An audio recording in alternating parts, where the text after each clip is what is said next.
Me dá a imagem dos presos. Vamos, meu filho, que você tá atrapalhando o ritmo. Você vai vendo, um desses aí é um cabo do exército. Ele e os outros 4, deve ser o de Costa. Ele e os outros 4 chefiam uma quadrilha. Quadrilha só de roubo de carro, de carga, roubo de carga. Pra ter uma noção, eles numa tacada já levaram mais de 3 milhões em 4 meses. Põe no Cidade. Os 5 homens presos eram os líderes da organização criminosa. O grupo é suspeito de roubar produtos eletrônicos avaliados em 3 milhões de reais nos últimos 4 meses. Um deles, Douglas Leonardo Frois, era cabo do Exército. A polícia acredita que ele usava as técnicas militares durante os assaltos. A quadrilha agia sempre de maneira semelhante. 15 criminosos fortemente armados usavam 5 carros para fechar as carretas e roubar a carga. Os ladrões atuavam na rodovia Fernão Dias, que liga Minas Gerais a São Paulo, no trecho entre Betim e Igarapé. Exatamente no local onde há uma serra, onde os motoristas diminuíam a velocidade. Em fevereiro deste ano, o alvo foi essa carreta. Mesmo com escolta armada, a quadrilha levou toda a carga de aparelhos de televisão. Tinha uma média de 5 carros, né? Todos armados. Quem estava menos armado estava com 2 pistolas na mão. Depois do assalto, um dos criminosos aparece nas imagens entrando no estacionamento de um shopping, na região metropolitana de Belo Horizonte, no carro roubado. Em maio, os ladrões trocaram tiros com a Polícia Rodoviária Federal quando tentavam roubar um caminhão que transportava videogames. A imagem que você tá vendo e que quase me mata do coração é a polícia invadindo a casa de um homem acusado de ter matado o dono de uma loja onde ele trabalhava. Isso mesmo. Ele tentou matar o homem e acabou não conseguindo. Vai, vamos pra cabeça. Ele tinha roubado a loja, foi demitido, levou, recebeu os direitos trabalhistas, mas o que ele queria era vingança. Ele e mais 2 levaram o dono da loja pro meio da mata para matá-lo a tiro. E o homem conseguiu escapar e aí, ó, contou tudo pra polícia. Põe no Cidade. A ação dos policiais à procura do suspeito foi na casa dele, na zona sul de Porto Alegre. Os agentes invadiram o lugar. Polícia! Vai. Cadê o Marco? Não sei, moço, não sei. Polícia. Vem, Marco. Bota a mão na cabeça. Bota a mão na cabeça. Vamos lá. Bota a mão na cabeça. Vamos. Maicon Alves, de 21 anos, foi surpreendido na cama. Vem. Te disse, a próxima vez vai ser diferente. O mentor e mandante da tentativa de latrocínio era funcionário da vítima. Outros 2 comparsas, que são os executores do crime, também foram presos. Um deles, Sandro, é irmão de criação de Maicon. Os 2 trabalhavam num comércio neste shopping e Maicon decidiu se vingar do ex-patrão. Para o delegado que desvendou o caso, o crime mais parece um roteiro de cinema. Maicon, o gerente demitido que arquitetou o plano, se vingou do ex-chefe, mesmo diante da compreensão dele. O gerente foi afastado do estabelecimento que fica dentro do shopping center após a descoberta de pequenos furtos que somam 3 mil reais. Ainda assim, teve o pagamento de todos os direitos trabalhistas e a garantia de não ser denunciado à polícia. Mas, insatisfeito com o afastamento, decidiu ser o mandante do crime, a tentativa de latrocínio. Ele organizou tudo isso, chamou os comparsas, homens que ele já conhecia, sabia da facilidade de ingressar armado no local e não participou, teve esse cuidado de não participar do ataque. Mas, surpreendentemente, mesmo com o tiro, a vítima acabou sobrevivendo. Tudo começou no dia em que o comerciante receberia uma alta quantia em dinheiro. Maicon sabia disso, mas na hora do ataque, o que os comparsas não sabiam era como dirigir o carro da vítima. Se atrapalharam porque tiveram que tirar o capuz, porque eles não sabiam dirigir o carro, um carro automático, e a vítima teve que ensinar eles a sair do shopping com aquele carro automático. A vítima usou o capuz e jaqueta da Polícia Civil para reconhecer os bandidos. Esta é a sala de reconhecimento. O ponto de vista é o da vítima, mas os presos não podem enxergá-las. Aqui de onde eles ficam, nesta sala. Inclusive, você pode observar, aqui fica um ponto onde eles são algemados, mas do outro lado, onde fica a vítima, existe esse espelho que impede enxergar o comerciante, que está aqui na delegacia, muito abalado, não quer conceder entrevistas. Ele sofreu sequelas por causa dos tiros disparados. Depois de ser preso, Maicon descansou e dormiu na cela da delegacia. Ele teve que ser acordado por um policial para prestar depoimento e negou o crime. Tu participou dessa ação? Não. Tu não é mandante? Não. Tu foi demitido? Fui. Por que tu foi demitido? Não deu mais certo trabalhar com ele lá. Tu não teria roubado cerca de 3 mil reais? Não. Tu recebeu todos os seus direitos trabalhistas? Recebi todos. O irmão dele, preso no condomínio do bairro Azenha, conhecido como Carandiru, também alegou inocência, mesmo faltando o trabalho no dia em que o patrão foi sequestrado. Teu irmão te convidou para planejar esse ataque? Não, senhor. Não.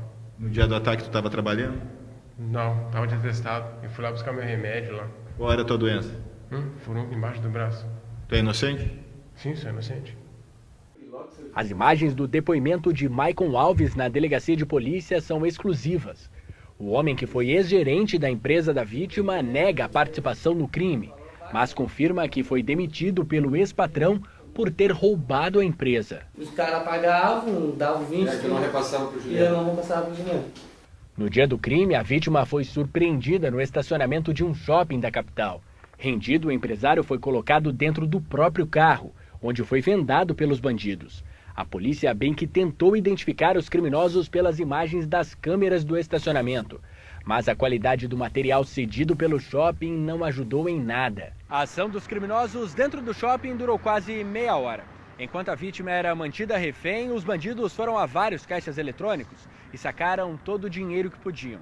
Depois, voltaram para o carro e então levaram a vítima para o local escolhido para a execução. O local fica em uma região de mata, na zona sul de Porto Alegre. Durante as investigações, os policiais encontraram o sapato da vítima. Aqui está o tênis. Aqui está o tênis. Vou recolher então para eventual perícia. E o rapaz foi colocado ali aqui perto dessa árvore, de joelhos, encapuzado. Colocaram com as mãos para trás.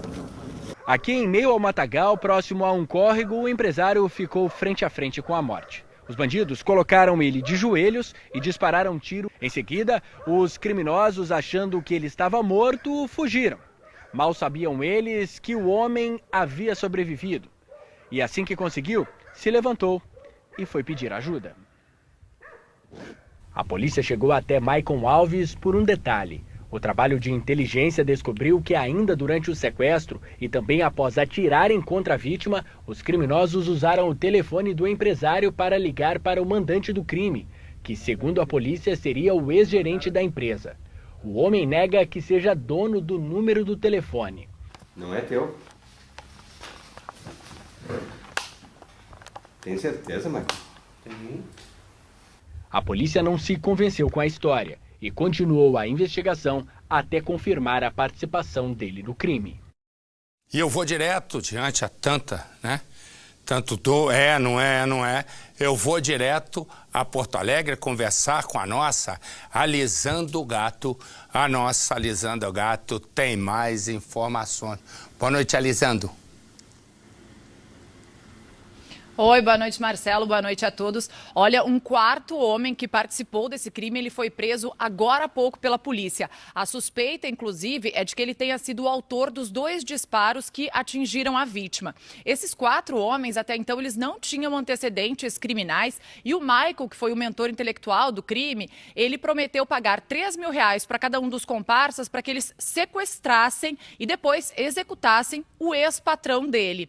Esse homem, inclusive, Marcelo, que agora ele está muito traumatizado e também ainda está com algum risco, porque ele está com uma das balas alojadas no crânio. Legal, obrigado, Alisando. Qualquer informação, nós voltamos com a nossa Alisando o Gato. Obrigado, um beijo, até já. Acabei de ter uma ideia. Tira esse cara feio daí, ó. Esse cara feio daí. Acabei de ter uma ideia. Eu tô pensando aqui. Quando eu vim fazer o Cidade Alerta, eu disse que eu queria formar uma equipe de mulheres. Por quê? Por uma razão. Eu sempre digo, pela determinação da mulher quando ela quer uma coisa e pela sensibilidade, porque a gente lida com histórias de vida, né? Então eu disse, poxa, vou fazer. Como a mulher sempre é mais sensível e tal, eu vou trazer repórteres e tal. E Deus, né, iluminou o nosso caminho e a gente trouxe belíssimas repórteres para cá, né? Então aí eu estou sempre agora alisando. Antes tinha, antes da lisando tinha a prancheta, aí tem a nossa Bela Silvier, tem a Fabiola Rabo de Arraia, que é uma dádiva, né? Tê-la entre nós, tem a Capitão Nascimento, eu tenho a Merier, tem um monte. Mas tem uma coisa nelas que eu gosto, além delas serem excelentes profissionais, coincidiu que todo mundo é bonito, né? Então você vê a Lisandra é bonita, aí você vê a Silvier é bonita, a Fabiola é bonita, Capitão Nascimento é bonita, daqui a pouco o Percival vai se meter para dizer que ele também é bonito. Tô falando das meninas, rapaz, para de ficar balançando a mão para dizer que você é bonito, você é feio que dói. Só quero ser jurado, Marcelo. Peraí, eu tô falando. Quero ser jurado. Tá me atrapalhando. Aí, mas chato. Aí resumo, chato isso aí. Resumo.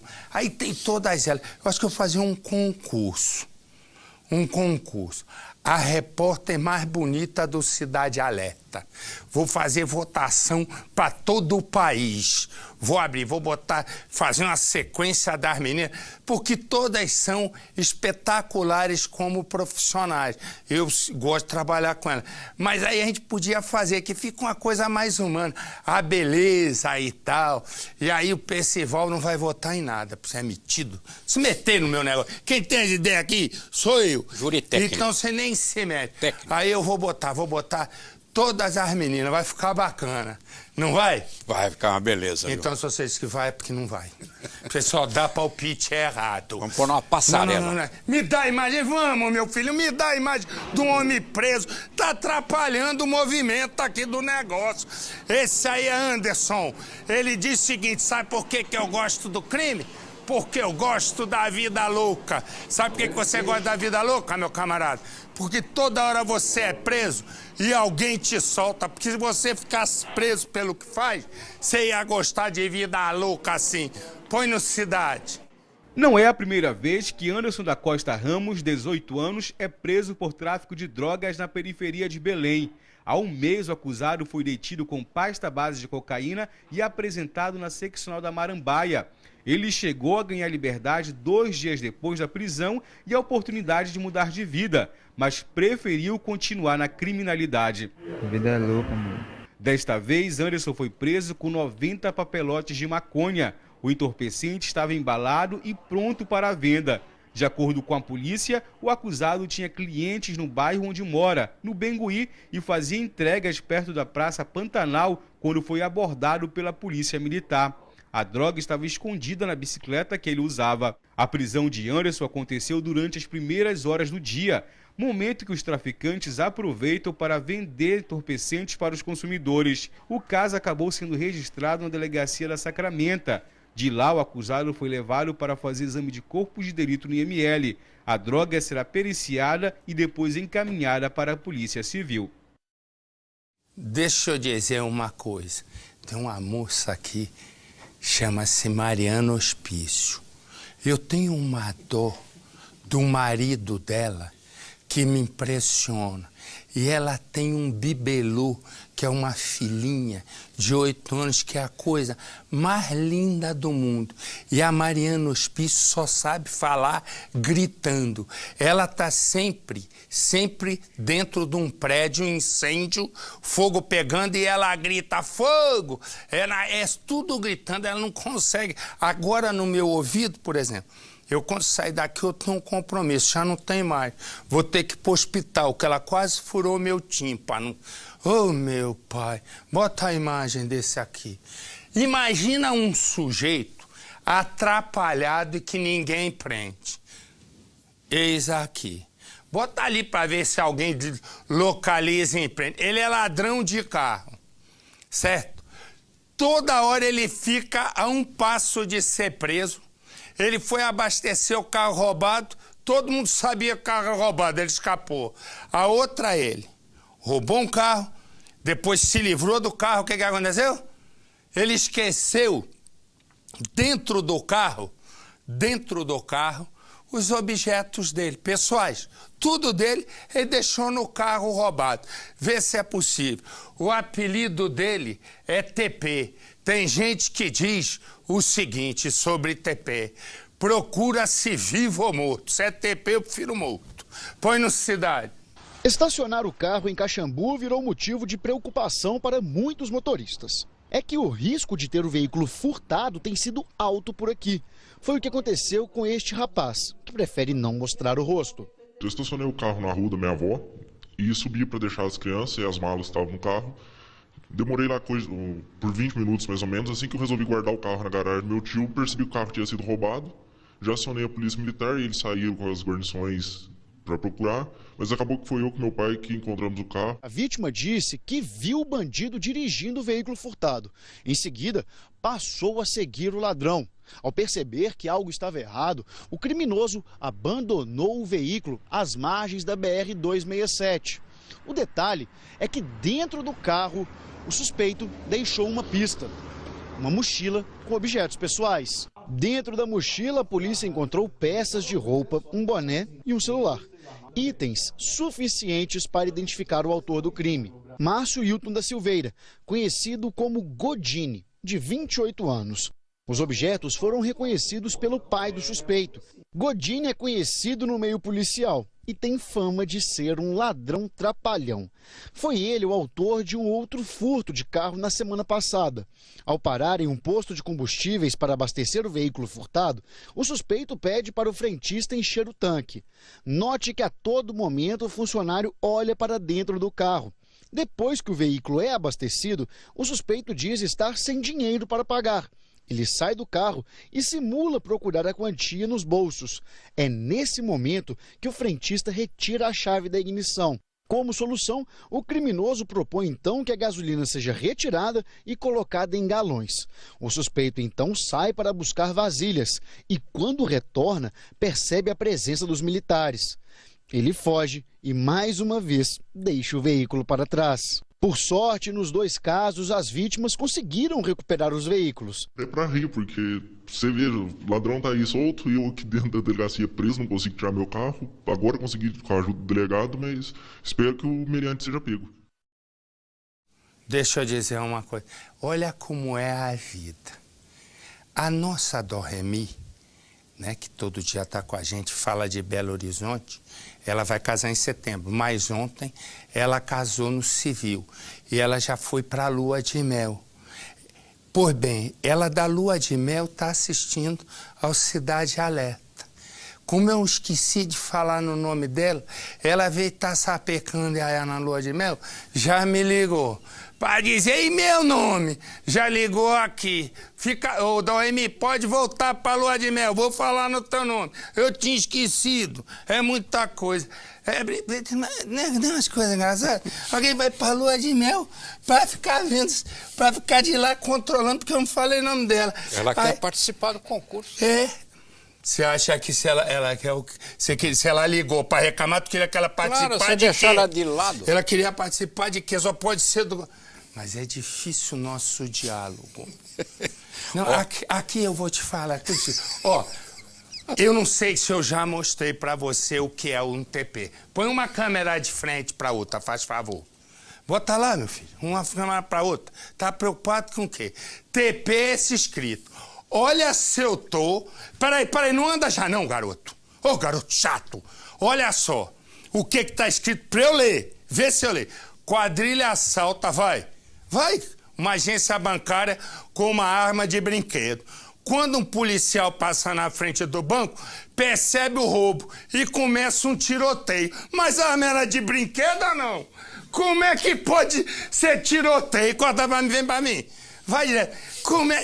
Eu mostrei pra não dizer que a implicância é minha. O bandido tá com uma arma com brinquedo. O policial vê e começa um tiroteio. Resumo, o criminoso é mágico. Fez a arma de brinquedo atirar. Aguento uma arma de brinquedo que atirador tem que pensar a pé que é ligando para reclamar, só gritando, põe no cidade. O assalto foi no fim do expediente, às 3h50 da tarde. Esta câmera do circuito de segurança do banco flagrou o momento em que os bandidos deixam a agência. Repare que 2 mulheres passam na frente do banco com 2 carrinhos de bebê, momentos antes do confronto. Um policial militar vê os criminosos no interior da agência e tenta se proteger. O primeiro bandido, de mochila nas costas, sai com uma pistola na mão esquerda. Repare que o de camiseta listrada e boné segura um malote. Ele também está armado. O terceiro e o quarto fogem logo em seguida. Os criminosos primeiro tentam correr para o lado direito da agência, mas eles veem uma viatura da PM e vão para o outro lado. O banco fica em uma das principais vias de Jacarepaguá, na zona oeste do Rio, a estrada do Tindiba.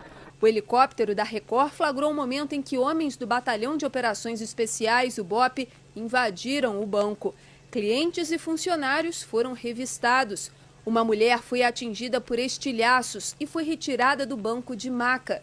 Antes de o BOP ser acionado, policiais militares do batalhão da área trocaram tiros com os bandidos ao lado da agência bancária.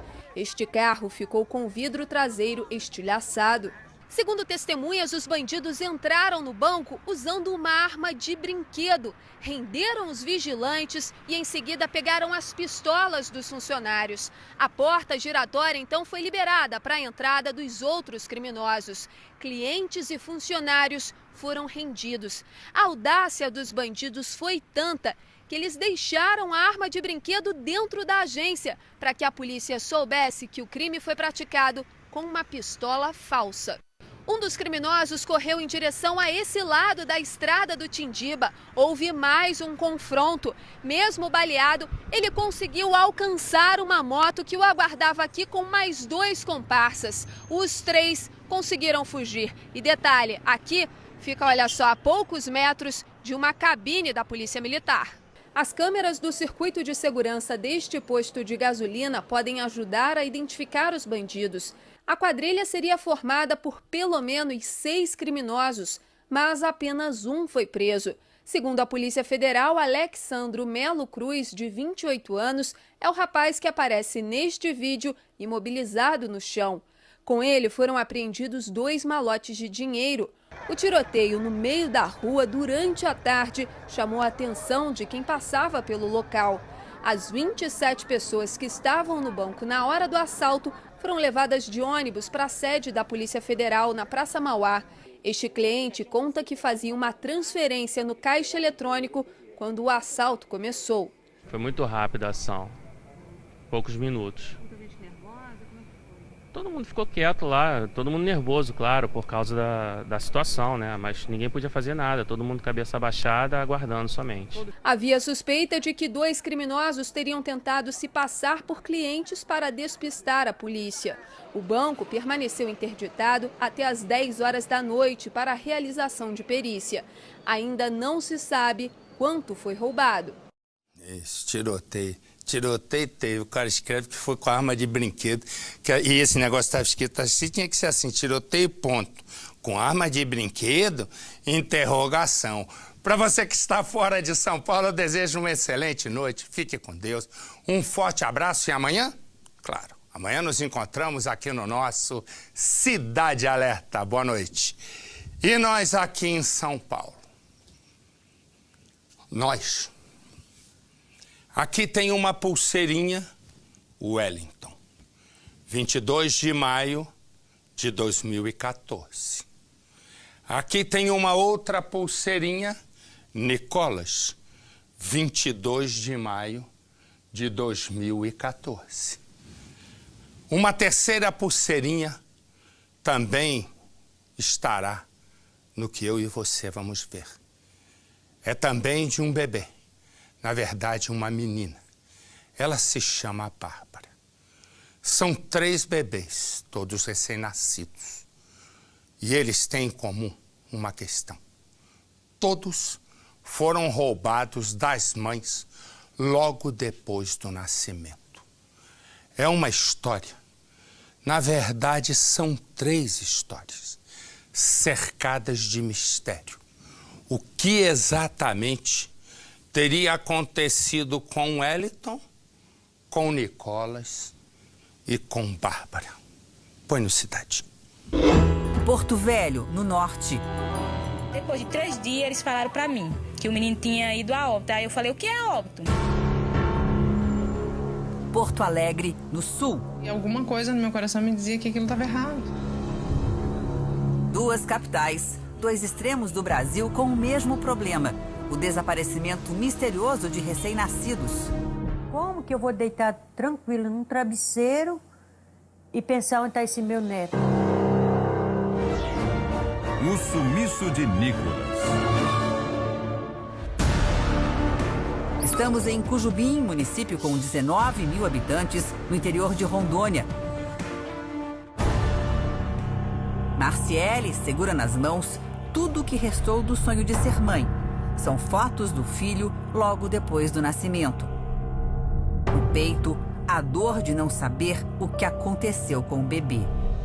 São dias que a gente não passa, noites que a gente não dorme, não se alimenta direito. Transformou em um verdadeiro inferno, porque ninguém dá uma resposta, ninguém fala uma prova concreta do que aconteceu. Em 22 de maio deste ano, já em trabalho de parto, Marciele deixa Cujubim em direção a Porto Velho. Mas o pequeno Nicolas não espera. Nasce no meio do caminho, em Candeias do Jamari, a cerca de 30 quilômetros da capital do estado. Era o término de uma gestação muito tranquila, como conta a mãe. Nasceu bem, nasceu chorando. As fotos reforçam o que dizem a mãe e a avó de Nicolas. O parto foi bem sucedido, como mostram as fotos, as pessoas rindo. Marciele não teve muito tempo para comemorar. Logo ouviu dos médicos uma notícia que surpreendeu a todos. O bebê não estava bem. A mãe de Nicolas não chegou sequer a tocar na criança, a pegá-la no colo. Logo após o parto, ele teve que ser colocado dentro de uma ambulância e encaminhado para Porto Velho às pressas. E a partir daí, o que era para ser a alegria de uma família, acabou virando um caso de polícia. Os médicos dizem que Nicolas nasceu com dificuldades respiratórias e chegou a sofrer uma parada cardíaca durante a viagem. Aqui no Hospital Infantil Cosme Damião, Nicolas foi atendido. Ele permaneceu por mais de 1 hora. Mas como havia necessidade da transferência para uma unidade de terapia intensiva, ele teve que ser transferido para a maternidade particular Regina Passes. E foi aqui que o pequeno Nicolas foi visto pela família pela última vez. O último momento foi ali, quando ele entrou para aquela porta de vidro, não veio mais o menino. A avó de Nicolas foi quem recebeu a notícia triste da morte do bebê. Ela veio e falou assim, vó, sinto muito. O seu neto não resistiu, veio a óbito. Falei, mas como? Mas também ela não falou mais nada. Segundo Dona Irenilda, quem conversou com ela foi a médica Cláudia Reck, que trabalhava no dia na maternidade Regina Passes. O comportamento da médica deixou a avó desconfiada. A doutora Cláudia me veio fazer umas perguntas. A senhora sabe ler e escrever? Eu falei, sei. Perguntou se era rico ou pobre. Eu falei, não, a gente tem as condições da gente, tem, né? Minutos depois, Dona Irenilda foi chamada para ver o corpo. Assim, com a roupa que eu tava mesmo, não botou luva nem nada, me chamou para dentro, falou, ok, seu neto. E aí eu olhei o menino e eu não pude identificar que era o meu neto, porque não tinha pulseira, não tinha nada. E nisso aí que eu estava vendo que eu estava palpando o bebê, a médica me tirou para fora. Fiquei ali e rapidinho, acho que se demorou uns 10 minutos ou 15, ela já veio com a declaração de óbito, né? Atordoada, confusa e muito chocada com a morte do neto, ela achou normal quando a médica disse que o corpo do bebê seria levado para o necrotério do hospital de base, onde a mãe da criança estava internada. Mas no dia seguinte, os funcionários não sabiam dizer onde estava o bebê. A única tentativa de entregar o corpo da criança para a família foi assustadora. O guarda lá pegou assim, ó, é esse daqui. Aí o cara pegou, não, esse daqui não é um bebê, tá muito leve para ser um bebê. Não, mas o bebê dela era grande. Aí, quando eles desembrulharam, viram que era só pano lá dentro.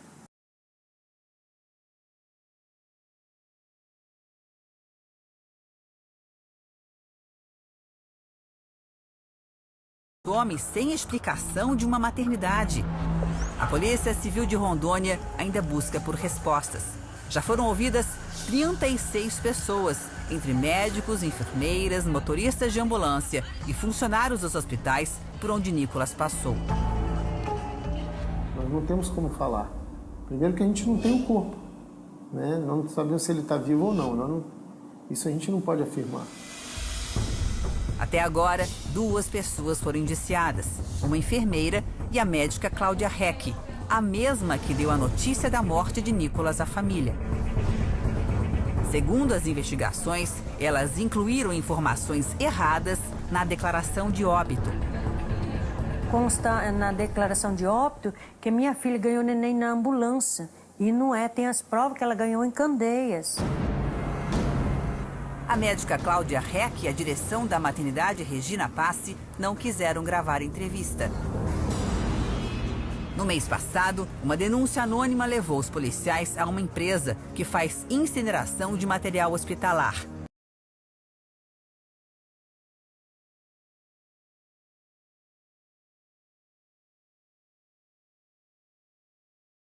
Incinerava lá. Se o corpo não foi incinerado por engano, se o bebê não foi enterrado, então aonde está Nicolas? A polícia trabalha agora com uma outra possibilidade, a de que o bebê tenha sido raptado. A desconfiança surgiu a partir dessas imagens gravadas pelas câmeras de segurança do Hospital Regina Passe. O homem suspeito surge nos corredores. Ele usa um capacete de moto, provavelmente é um motoboy.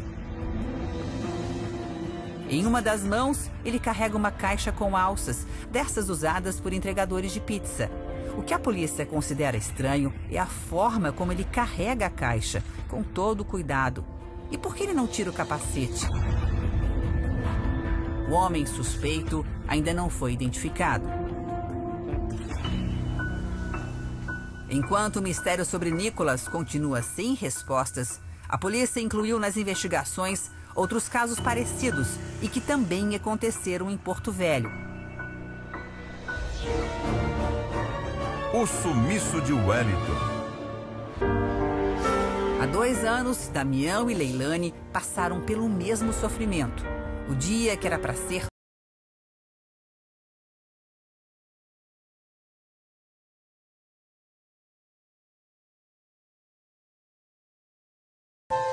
O casal é muito simples, não sabe ler, não sabe escrever, no máximo consegue assinar o nome.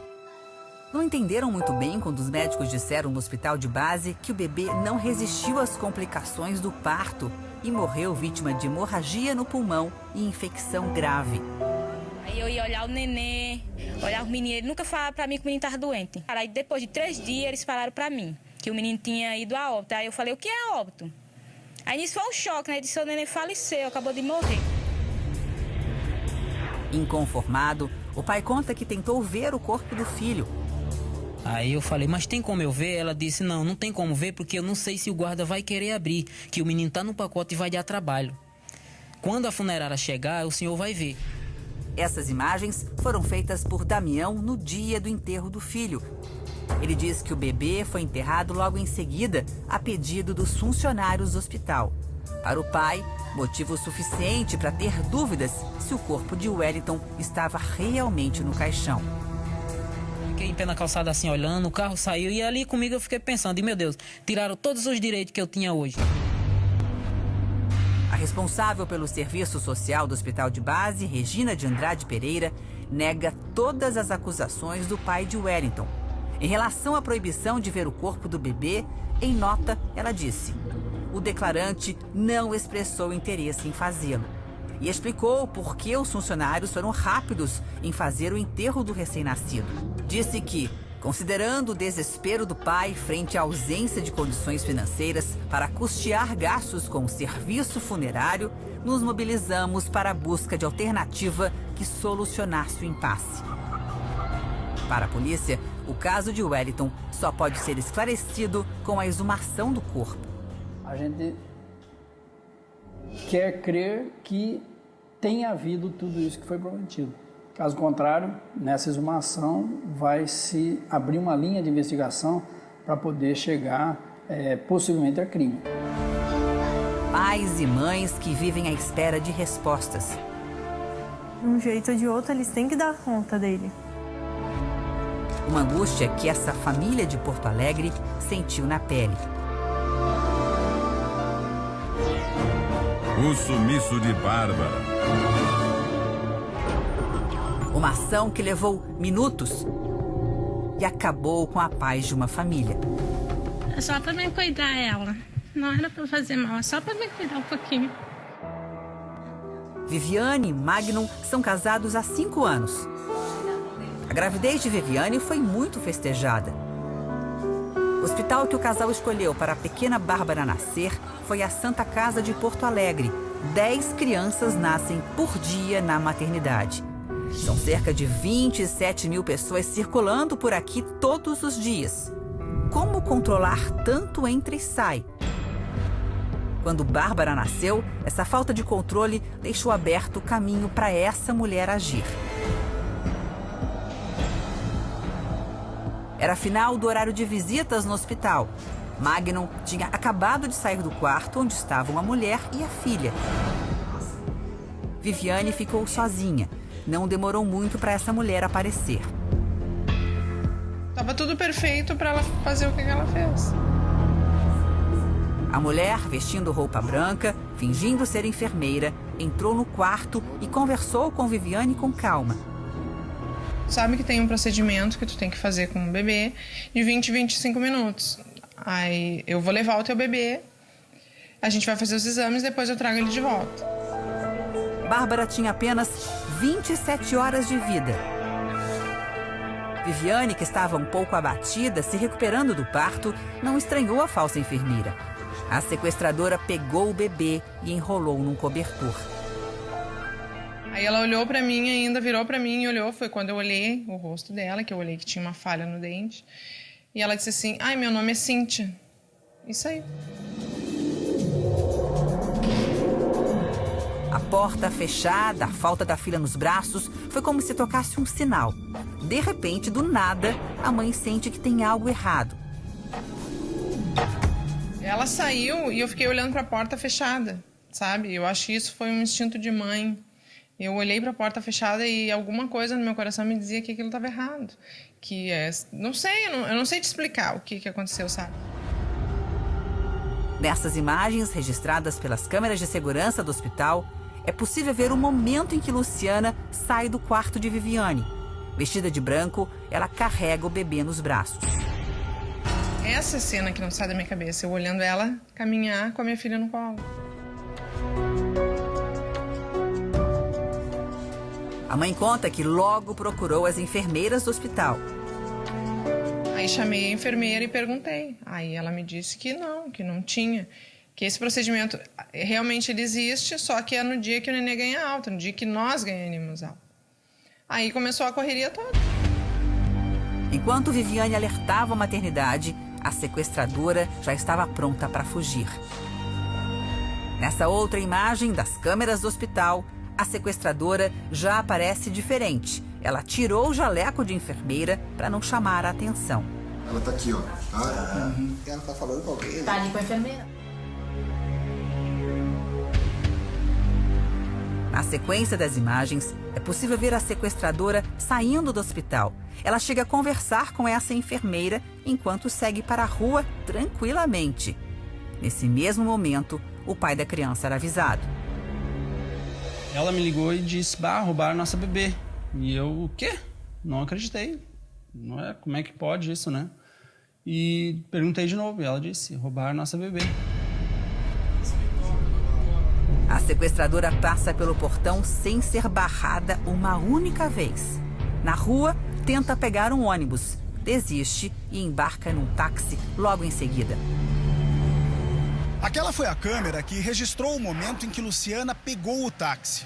Apressada, mas sempre aparentando calma. Instantes depois de entrar no carro aqui nessa esquina, os funcionários do hospital vieram atrás dela. No canto da imagem, dá para ver uma funcionária do hospital olhando para os lados, tentando entender para onde a falsa enfermeira foi levando o bebê. Bem diferente do que contavam para o casal dentro do hospital. As enfermeiras falaram, né, que já tinham pego ela e tinham fechado todas as portas, tudo. Ela estava dentro do hospital. Luciana pegou o táxi, mas não foi muito longe. Desceu 5 quadras depois, exatamente nesse ponto, em frente a um outro hospital. O taxista não ficou muito tempo por aqui. Ele logo pegou um outro passageiro e estranhou ao ver pelo retrovisor que a mulher não entrou no hospital. O que Luciana queria era despistar a polícia ou qualquer outra pessoa que estivesse atrás dela. Não demorou muito para o taxista que fez a corrida ser encontrado. Seu Heitor tem 81 anos. Trabalha como taxista há 27 anos. Ele estranhou quando a mulher entrou no táxi e pediu para fazer uma corrida tão curta, um caminho que facilmente é feito a pé. Eu pensei, puxa vida, uma corridinha tão pertinho assim, quase dá para ir a pé. Aí falei a ela, tá, você vai vender a criança? Vai vender o neném? Aí ela disse, Deus me livre vender, porque é o único que eu tenho, não posso vender. Aí eu fui e disse a ela assim, mas isso aí, muita gente tem essa coragem de vender. Ela disse, mas não é meu caso, não tenho coragem de vender o neném, não.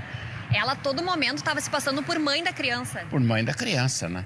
Mas numa calma, assim, com todas as respostas muito firmes, muito completas, não aparentando nenhum nervosismo, nada. Com as imagens das câmeras de segurança e informações do taxista, a polícia localiza a falsa enfermeira. O nome dela é Luciana Soares Brito. Identificamos a moradia dessa pessoa e que estava apenas a sua filha de 15 anos. Relatamos a ela o fato. Ela disse, olha, minha mãe pode ser que esteja na casa do meu irmão. Luciana encontrada 10 horas depois de roubar a criança no hospital. Ela estava na casa de um filho, entregou Bárbara para a polícia sem apresentar nenhuma resistência. Mas quando chegou na delegacia, passou a agir de forma estranha. As cenas que você vai ver agora intrigam até hoje todos que conhecem a falsa enfermeira. Luciana tem 39 anos e trabalha como copeira numa clínica psiquiátrica. Enquanto conversa com a nossa equipe, ela faz de conta que tem uma criança nos braços.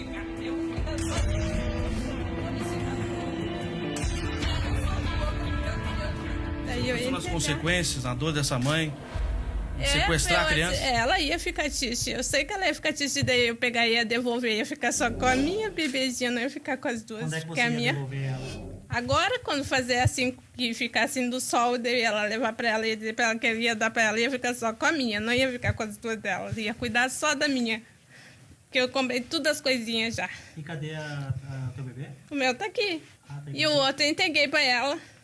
Eu dei pra mãezinha dela pra eles levar assim, pra ela não ficar chorando que nem essa aqui. Porque eles não deixaram nem eu trazer nada pra cá pra poder dar pra ela. Luciana não explica por que roubou Bárbara e mantém a postura de quem está tendo um surto. Como é que você entrou no hospital? Entrei caminhando, fui lá caminhando. Foi até onde? A maternidade? O que você fez? Eu peguei só o nenê dela, assim, e saí pra fazer assim, ó, com essa aqui. Mas eu não ia ficar com ela, assim. Eu só tinha... Conheci ela? comprando um monte de coisa, assim, sabe? Pra botar assim nela, assim. Um monte de roupa bonita. Mas o bebê não é seu, né? Você sequestrou a criança. Você sabe que sequestrou a criança, né? Mas eu só ia fazer assim do cuidadinho dela, assim. Só cuidar pra ela não ficar assim fazendo chorado. Problemas mentais ou fingimento para escapar de um crime? Qual é a verdadeira face dessa mulher? Eu só queria cuidar da amor e carinho só pra cuidar. Para tentar responder essas perguntas, fomos atrás de uma outra mulher, a vizinha de Luciana, que prefere não se identificar. Luciana esteve várias vezes na casa da vizinha pedindo roupas de bebê. Ela sentou comigo, daí ela viu se tinha macacãozinho, se tinha calça, tip-top, essas coisas. Aí eu deixo bem claro, ó, tem muitas coisas que tem símbolos de, né, muito femininas, que eu tenho mais, são masculinas. E ela olhou uma por uma e disse, ai, tu guarda pra mim? Ah, tudo bem, guardo. Ela tava meio, parece que estava se organizando como qualquer grávida normal faz, entendeu? A vizinha não acredita na loucura de Luciana. Mas a mãezinha dela não vai mais chorar, vai ficar bem feliz. Eu me sinto uma idiota, como todo mundo, eu acho, assim.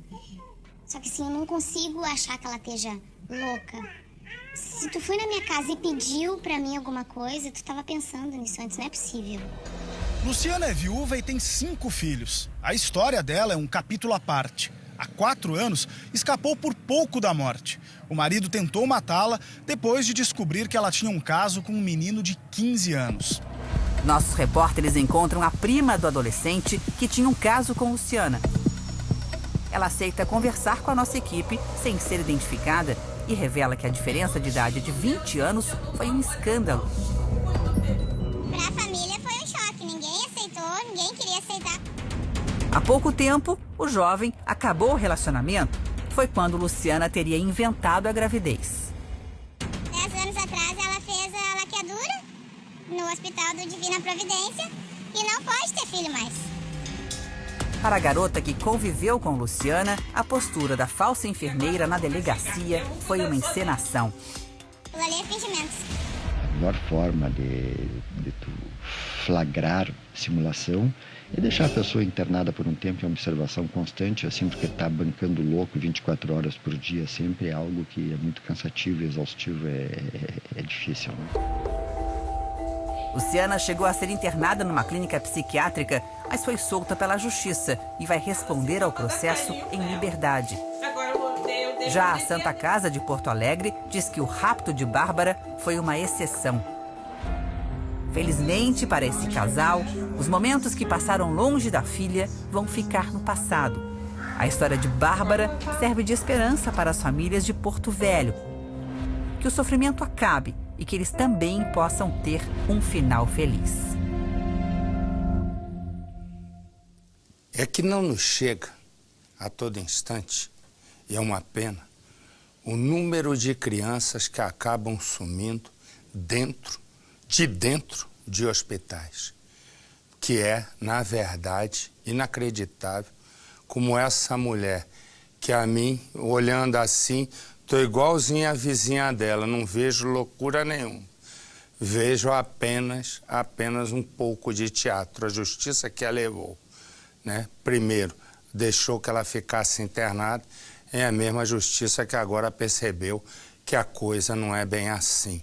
Mas, fundamentalmente, o que me impressiona é a quantidade de crianças a todo instante que acabam sumindo de dentro de maternidades. É que não nos chegam, como eu dizia, todos os registros, mas é um número avassalador e por uma razão, mesmo que fossem só 3, já seria um número avassalador, mas era pela mais absoluta falta de controle, falta de segurança nas áreas que são vitais. Estou certo ou estou errado, Farol? Tá, porque muitas mulheres desejam ardentemente aquele filho que normalmente não poderiam ter. E usam dessa fragilidade para penetrar lá e arrancar o bebê, o que não é difícil. E vou dizer, não é difícil. E muitas crianças acabam mesmo vendidas. Me dá a imagem do comandante Hamilton, por favor. A imagem que você está vendo do comandante Hamilton, obviamente, pela luz, é uma imagem gravada.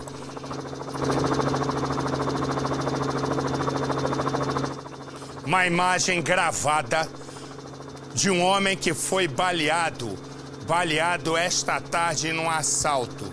Eu estou mostrando a imagem para dizer que ele, né, foi levado, ele já estava conversando e que ele não teve absolutamente nada, graças a Deus, de grave.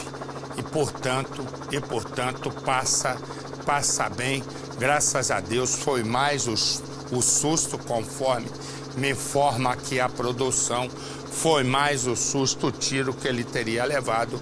Não foi um tiro em nenhuma área vital e ele já vai ter alta. Me dá a imagem lá do bandido, por favor.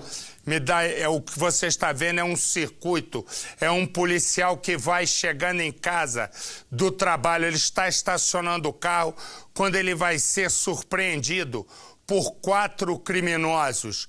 Há um cerco, vai haver troca de tiro, vai haver, aí é o momento, vai haver de remoção, você está vendo, eu pensei que fosse o momento do tiro, não, é o momento em que ele chega, olha aí, esse aí que você está vendo é o bandido, é o ladrão que o policial atingiu. A imagem que nos antecedeu é a imagem do bandido sendo deixado pelos comparsas que fugiram. E o policial acabou morrendo. Põe no Cidade. As imagens das câmeras de vigilância do Hospital Centenário de São Leopoldo mostram os criminosos deixando um comparsa baleado pelo policial civil durante o assalto. Repare que o veículo para na entrada da emergência. Um homem desce e tira o bandido, que é colocado em uma maca e levado por enfermeiras para a sala de cirurgia. Em seguida, os outros ladrões fogem. Cerca de 15 minutos antes, a quadrilha tinha tentado roubar o carro do policial. Na troca de tiros, o agente morreu. Todos os dias, a mãe do policial civil fazia sempre a mesma coisa. Esperava chegar o final da tarde, ia até o trem buscar o filho que vinha do serviço. Hoje a rotina foi exatamente a mesma. Só que quando eles chegaram em casa, eles abriram o portão e estacionaram o carro. Mas não fecharam o portão da rua, justamente porque a irmã do policial estava chegando na casa. E foi neste momento que os 4 bandidos desceram da Kombi e um deles já anunciou o assalto. Foi neste momento que começou o tiroteio. A polícia não sabe ainda quem atirou primeiro, mas o fato é que o policial foi assassinado de forma cruel por pelo menos 5 disparos na frente da família. André Klein Ferreira tinha 32 anos e trabalhava em uma delegacia de Porto Alegre. Neste outro vídeo, gravado pelas câmeras da cidade de Canoas, é possível ver o veículo dos criminosos entrando na rua onde o policial civil morava minutos antes do crime. Mais de 100 policiais de diferentes órgãos montaram uma operação para procurar os bandidos. O bandido baleado foi identificado como Cristiano Rocha Fortes, de 43 anos. Ele saiu do presídio há 15 dias, beneficiado pela liberdade provisória. Os outros 3 ladrões que participaram do assalto já foram identificados. Todos têm passagens pela polícia. A Polícia Civil investiga a participação de mais um automóvel no crime. É este carro escuro que aparece nas imagens seguindo o veículo dos ladrões. Deixa eu dizer uma coisa. O bandido que nós vimos ali estava em liberdade provisória. Ele estava na cadeia. E a liberdade provisória é dada ainda durante a pena que ele está cumprindo. E ao dar a liberdade provisória, ele saiu com os outros e eles mataram um policial. A pergunta é, até quando? Até quando? Nós vamos viver num país, primeiro, de ladrão, correto? Porque a cada dia que passa nesse país, Nós temos mais notícias de roubo nessa Petrobras, de político metido, de gente do governo metida na falcatrua, de ex-ministro metido na falcatrua, 6 bilhões e 100 milhões de reais roubados. E a gente é quem vai pagar a conta, eu e você. Aí a gente vai lá, vai votar a tal da redução da idade penal. Por 5 votos não passa a tal da redução. Resumo, nós vamos continuar sendo alvo de criminosos de abaixo de 18 anos que têm licença dada pelo Estado para matar, assaltar, estuprar e por aí afora. E os que são maiores de idade que vão para a cadeia têm mais benefícios do que qualquer chefe de família. Porque um preso gasta no mínimo, se computar tudo, uns 7 mil reais por mês. Por quê? Almoço, café da manhã, jantar, lanche, luz, pode fazer sapé que aiá na cadeia, porque tem local na hora da visita, tem roupa lavada, segurança, moral da história. E ainda tem o direito de, cumprindo pena, sair por liberdade provisória para matar. A pergunta é, qual é o dia que nós vamos ter alguém mandando nesse país que coloque na cadeia e entenda que cadeia é punição? E acabar com esse lenga-lenga de um monte de político e ex-político e de presidente, de ministério, falar para não dizer nada e para não explicar o fundamental. Quer dizer, como é que roubaram o dinheiro da Petrobras e quem vai para a cadeia. Já tem uns, mas tem muito falando aí que tem que ir para lá também. Ah, tem. Me dá a imagem, vamos, meu filho. Que você está vendo aí foi um sequestro. Na verdade, foi um assalto com reféns em Rio Branco. Um assalto com reféns, a tropa de choque ficaram. São 2 bandidos que mantiveram 2 adultos e um garoto de 11 anos reféns num assalto. Põe no Cidade. Às 3h30 da manhã, a Polícia Militar tinha feito um cerco em toda a casa. Quando começaram as negociações, uma viatura do SAMU foi chamada. Dentro dessa casa estavam um homem, uma mulher e uma criança de 11 anos, mantidos reféns. Uma dupla de assaltantes tinha pulado um muro pelos fundos da casa e conseguiu entrar na residência. A proprietária do imóvel trabalha na Ceasa vendendo melancias. Um amigo da família desconfiou e, como a polícia estava cercando a casa, os bandidos decidiram ameaçar tirar a vida da família. Eles avisaram que só se entregaria quando amanhecesse. Não queriam correr riscos e ainda fizeram algumas exigências. Exigem colete, a presença da imprensa e depois, agora há pouco, eles pediram cigarro, tendo em vista que estavam muito nervosos. Quando o dia amanheceu, eles fizeram mais pedidos que foram atendidos pela PM. Um queria a presença da namorada e da filha, o outro da mãe. Durante as negociações que duraram quase 4 horas, um dos bandidos chegou a olhar como estava a situação. Às 6h40 da manhã, finalmente eles decidiram se entregar. Na frente, os reféns, logo em seguida, os 2 assaltantes saem e colocam as armas no chão. Um dos bandidos tem 17 anos, por isso não podemos mostrar seu rosto. O outro, de 21 anos, é Gilcinei Ferreira Monteiro. A proprietária da casa, Maria Laíce da Silva, passou mal, teve que ser atendida ali mesmo pelo SAMU. Ela contou como foi o comportamento dos bandidos. Eles não bateram em nós, eles não xingaram nós, eles foram educados. Eles não foram mal, o que eles queriam era só o dinheiro, mas só que o meu amigo avisou para a polícia e deu essa pressão aí, a gente ficou com medo. Ó. Eles só não completaram o assalto porque na hora um amigo da vítima desconfiou. Minutos antes, ele tinha telefonado informando que passaria para lhe dar carona até o Ceasa, que fica uns 50 metros aqui da residência. Ao chegar aqui na frente, não encontrou ninguém. Ligou novamente. Lá dentro, ela disse, vai embora, estou doente, hoje não vou trabalhar. Ele ficou desconfiado e parou a primeira viatura da polícia que ia passando na hora. Quando os policiais pararam em frente da casa, um dos bandidos, o menor de idade, atirou contra a guarnição. Começava aí horas de negociações. Na delegacia, a polícia descobriu que a dupla é altamente perigosa. Gilcinei Ferreira tem passagens pela polícia por 2 assaltos e estava foragido do sistema prisional. O menor já passou 22 vezes pela delegacia. O menor passou 22 vezes pela delegacia, isto é, foi preso 22 vezes.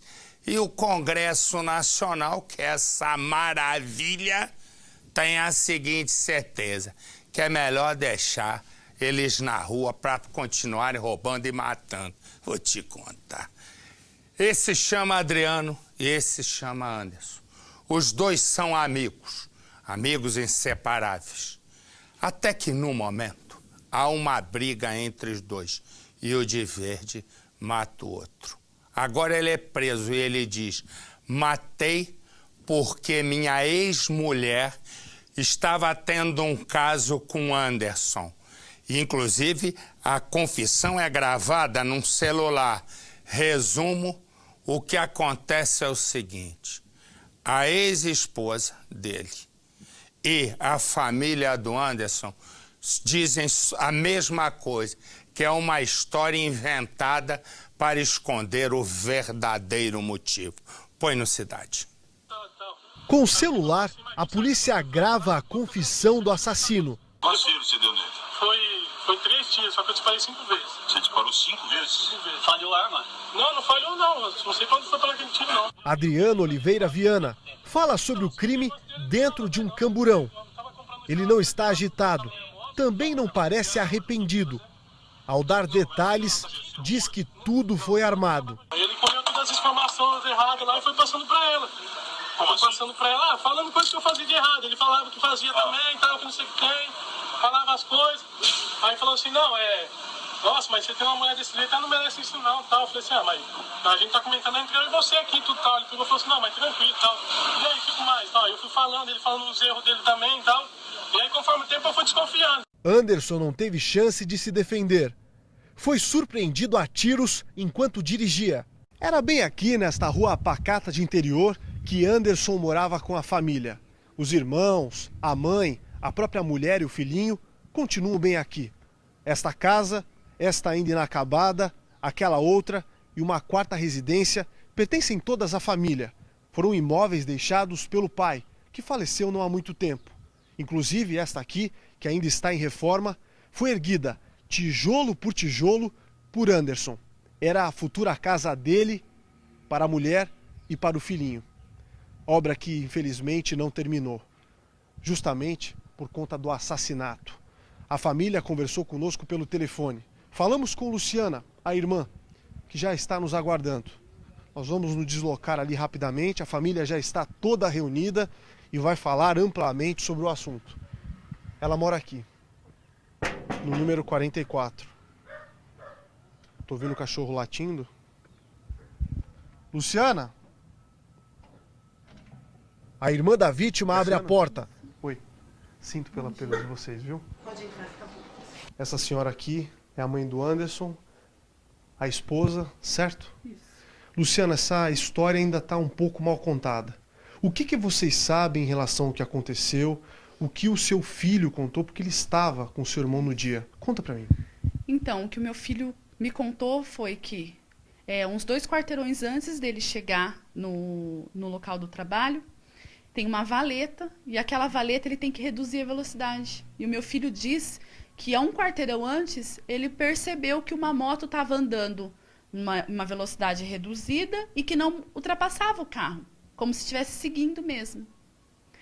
Aí, quando meu irmão reduziu a velocidade para poder passar nessa valeta, ele foi surpreendido por essa moto, que chegou, não anunciou nada, não falou nada, e meu filho só viu quando ele pôs a mão na cintura e pegou a arma. Meu filho fala que só viu a arma, que era uma arma prata, e atirou no meu irmão. Anderson Santana tinha 32 anos. As fotos mostram a alegria do jovem pedreiro ao conhecer a neve. Antes de encontrar a mulher, o rapaz morou 3 anos na Espanha. Bom profissional, foi chamado para participar de reformas naquele país. Juntou dinheiro das obras para ter a própria casa. Quando voltou ao Brasil, conheceu Araceli. Outras fotos mostram o casal apaixonado. O filho aparece em boa parte das recordações. Ele pegou as coisinhas dele, me deu um beijo, falou tchau, eu falei tchau, bom serviço, e ele foi trabalhar. Foi a última vez que você ouviu? Foi a última vez, eu não sabia que era a última vez. que eu tava falando com meu marido, né? No mesmo sofá e muito abalada, a mãe de Anderson também quer falar. Dona Lair mal consegue dormir depois de perder o filho de uma forma tão brutal. Eu tenho certeza que onde ele tá descansando. Ele tirou uma pessoa muito honesta, entendeu? E a gente vai sofrer muito pro resto da vida. Essa falta do meu filho. Nada disso vai apagar. Nada. Entendeu? A mulher da vítima quer nos mostrar a casa em que ela, o filho e o marido iriam morar. Sonho que se perdeu na manhã em que Anderson saiu de casa para nunca mais voltar. Estar dentro da obra, que também reconstruía a vida de ambos, faz Araceli desabar. Tudo desmoronou. Tudo que a gente estava conseguindo conquistar juntos, né? Ali a gente... Tudo com muito sacrifício. Tudo muito suado. Meu marido trabalhou muito para acabar desse jeito. Muito. Trabalhou muito para ter um final triste dessa maneira. Eu não me conformo. Nunca vou me conformar. O autor dos disparos seria um homem, mas sem qualquer tipo de característica. A partir de então, os policiais conseguiram uma outra informação que foi fundamental na prisão do assassino. Adriano queria se precaver. Emprestou a moto do vizinho para armar toda a emboscada para o velho colega, que não encontrava havia pelo menos um ano, segundo a família. Depois de deixar a motocicleta usada no crime na própria casa, Adriano pensou em tudo. Pegou uma bicicleta para não chamar a atenção da guarda municipal, de testemunhas e da própria polícia. E veio, segundo o depoimento, até esta praça. Ele queria encobrir a principal prova do assassinato, o revólver utilizado para matar. Segundo o depoimento, subiu nesta grama e se aproximou da água. Jogou o revólver no meio deste pequeno lago. Mas o delegado confirmou a informação de que uma equipe do Corpo de Bombeiros esteve aqui com mergulhadores. Mas a arma não foi achada. Não deu tempo de tirar do armário as coisas do pedreiro. A mulher mostra o pequeno quarto onde os dois dormiam. Quer mostrar também a caminha do filho. O menino tem chorado com frequência e parece acanhado depois que o pai não voltou para casa. Meu filho tá estranhando bastante, é difícil de acalmá-lo, tem horas que ele chora, a gente não sabe por quê. Eu tenho certeza que tá sentindo falta do pai, sim. Cadê a prova de tudo que ele falou? Eu gostaria que ele provasse isso. Mas ele não vai provar. Sabe por quê? Porque isso nunca existiu. A grande questão é uma só. É que a causa do crime até agora é um mistério. Olha, deixa eu dizer uma coisa. Agora pode deixar todas as crianças na sala. Não precisa esconder das crianças, porque aqui é o seguinte, agora é a hora da novela da família brasileira. Todo mundo pode assistir bonito na sala Os 10 Mandamentos. Eu e você, claro, nós nos vemos amanhã no nosso Cidade Alerta. Uma boa noite e fique com Deus. Tchau!